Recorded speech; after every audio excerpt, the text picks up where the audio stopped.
ಸರ್ವರಿಗೂ ಶುಭೋದಯ.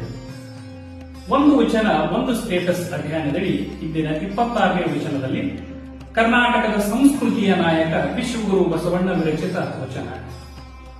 ಕೃಷಿ ಕಾಯಕದ ಪರಮ ಶ್ರೇಷ್ಠತೆಯ ಕುರಿತು ಬಸವಣ್ಣನವರು ಹೀಗೆ ಹೇಳಿದ್ದಾರೆ: ಕೃಷಿ ಕೃತ್ಯ ಕಾಯಕದಿಂದಾದರೇನು, ತನು ಮನ ಬಳಲಿಸಿ ತಂದು ದಾಸೋಹವ ಮಾಡುವ ಪರಮ ಸದ್ಭಕ್ತನ ಪಾದಕೋರಯ್ಯ ಎನಗೆ.